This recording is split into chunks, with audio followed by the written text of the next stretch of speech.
ഞാനൊന്ന് വീട്ടിൽ വരെ പോയിട്ട് വരട്ടെ. കുറച്ച് ദിവസമായില്ലേ വീട്ടിലോട്ടൊക്കെ ഒന്ന് പോയിട്ട്. അമ്മയ്ക്കാണ് സുഖമില്ലാന്ന് പറഞ്ഞു. ഒന്ന് പൊക്കോട്ടെ വീട്ടിലോട്ട്. നീ പോവേന്നും വേണ്ട. അവളിപ്പോ ഇങ്ങോട്ട് വന്നതല്ലേ ഉള്ളൂ. വീട്ടിലെ ജോലിയുള്ള കാര്യം ചെയ്യും. എനിക്ക് കഴിയൊന്നും അറിയത്തില്ല. നിന്റെ ചേച്ചിയെ വിളിച്ചു പറ, അവളുടെ അടുത്തൊന്ന് നിൽക്കാൻ പറ. നീ പോവേന്നും വേണ്ട. പോവാൻ പോകുന്ന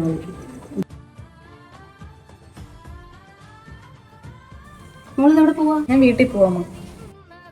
അവൾ പോന്നിട്ട് 2 ദിവസം ആയല്ലോ. അവളെന്തിനും പറഞ്ഞു. ഇപ്പൊ പോകണ്ട, ഒരാഴ്ച കഴിഞ്ഞിട്ട് പോയാൽ മോള് ശരിയല്ലമ്മ. കുറച്ച് മുന്നേ അവൾ അവളുടെ വീട്ടിൽ പോകാമെന്ന് ചോദിച്ചപ്പോൾ നിങ്ങൾ എന്താ പറഞ്ഞത്? അവൾക്ക് എന്താ ആഗ്രഹമില്ല അവളുടെ വീട്ടിൽ പോയി നിൽക്കാനൊക്കെ? ഞാനിവിടെ റെസ്റ്റ് എടുക്കാനായിരുന്നു. അവൾ നിങ്ങളുടെ അടുത്ത് എന്ത് ചോദിച്ചത്? അമ്മ വയ്യാണ്ട് അങ്ങോട്ട് കിടക്കുക, അവരെ നോക്കാനല്ലേ പോകാന്ന് പറഞ്ഞത്. ഇപ്പൊ നിങ്ങൾ എങ്ങനെയൊക്കെയാണോ പറയേണ്ടത്? ഇവിടുത്തെ ജോലി ഞാനും നിങ്ങളും കൂടെ ചെയ്യും. നിങ്ങളിങ്ങനെ മോള് മരുമോളെന്നും പറഞ്ഞുകൊണ്ട് വ്യത്യാസം ഒന്നും കാണിക്കരുത്. ഞാൻ പോയേക്കുവാ. അമ്മു